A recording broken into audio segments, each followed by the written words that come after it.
Donc l'exemple 1,15, je vous rappelle que on va voir comment on obtient la matrice A'. Donc f de x plus y plus z, c'est donc x plus y plus z, x moins y plus 2z, avec un 2 points ici qui n'a rien à faire. Bon, je vous laisse vérifier que l'application est linéaire. Et puis la matrice A, qui est donc la matrice représentative de f de la base canonique de R3 dans la base canonique de R2, l'occasion de le réécrire. Donc A, ça va s'écrire, c'est f de E1, f de E2, f de E3, que l'on décompose dans la base E1, E2. Alors attention, vous voyez qu'ici, on n'a pas les mêmes E1, E2, E3, donc il faudrait indiquer que on travaille dans la base canonique de R3 ici et dans la base canonique de R2 ici. Lorsque je calcule f de E1, donc bon, c'était pas la question de Daphné au départ, mais on va quand même le vérifier, c'est l'occasion d'en parler. Donc lorsque je vais calculer f de E1, ça veut dire que f de E1 pour ma base 3, c'est f de 1, 0, 0. C'est donc, je fais le calcul, 1, 1. 1, 1 qui est 1 le vecteur E1 plus une fois le vecteur E2 pour les bases de V. D'où ce 1, 1 en première colonne. Je vous laisse vérifier de la même façon qu'on obtient un 1 moins 1 ici, et puis un 1, 2 derrière. Donc voilà comment on obtient A. Maintenant, comment obtient-on la matrice A', qui est la matrice dans deux autres bases? Donc la matrice représentative de f de la base U dans la base V. D'accord? Donc on va voir que A', pour le moment, pour le calculer, il n'y a pas d'autre moyen que calculer f de U1, f de U2, f de U3, que l'on va décomposer dans la base V1, V2.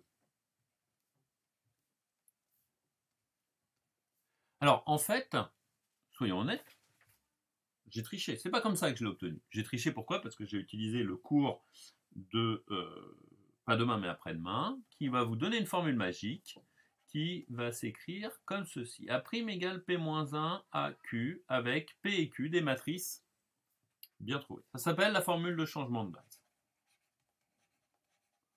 pour les applications linéaires. Et on voit que cette formule est utile puisque elle va grandement nous simplifier la vie. Mais pour le moment, on ne l'a pas. Alors, comment va-t-on faire pour calculer ceci? Alors, on va reprendre notre application f. Donc, je vous rappelle que f de x, y, z, c'est x plus y plus z, x moins y plus 2z. Et puis, je vais calculer f de U1. Donc, f de U1, U1, c'est le vecteur 1, 1, 1. Je vais vérifier que c'était des bases. Alors, 1, 1, 1, ça fait que je fais la somme partout. Donc, j'ai du 3, 1, 1 et 2, 2. Alors, attention, ceci, c'est du 3E1 plus, en dimension 2, bien sûr, plus 2E2. Mais alors, moi, je veux le décomposer dans ma base qui est V1, V2. Donc, je vais dire que c'est alpha V1 plus bêta V2.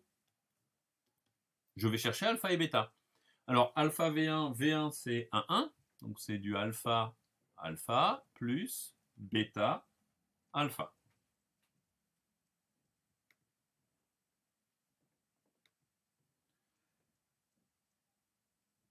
Ce qui nous donne ici, 0, pardon, à résoudre, alpha plus bêta égale 3, et puis bêta,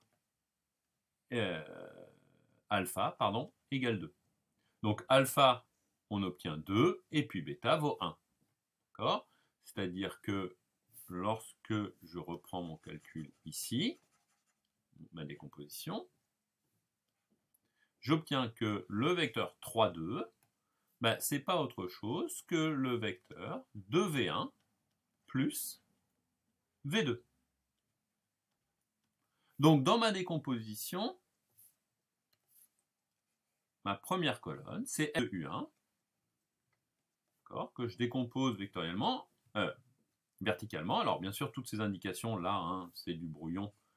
On les met pas sur, enfin on les met sur une copie pour expliquer, mais on les écrit pas derrière. Donc c'est du 2, 1.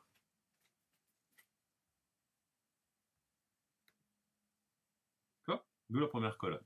Ben, je vous laisse faire de même. Calculer f de U2. Donc U2, j'ai simplement un 1 et un 0. Donc j'ai du 2 et puis ici 0. Ben, ceci, c'est égal à 2 fois V2. Je vous laisse retrouver, ça vient de montrer le générateur. C'est-à-dire 0 V1 plus 2 fois V2. En fait, je vous laisse pas, je vous le fais, finalement. Et puis, le troisième, on va calculer f de U3 de la même façon. Donc f de U3, oui, c'est ça. U3, c'est 1, 0, 0, donc c'est 1, 1. Et ceci correspond à 1 fois V1, puisque c'est égal à V1. Donc c'est 1 fois V1 plus 0, V2, avec unicité de la décomposition, puisqu'on est dans une base. Donc, le 1, 0 est donc la matrice que l'on a obtenue, notre matrice A'.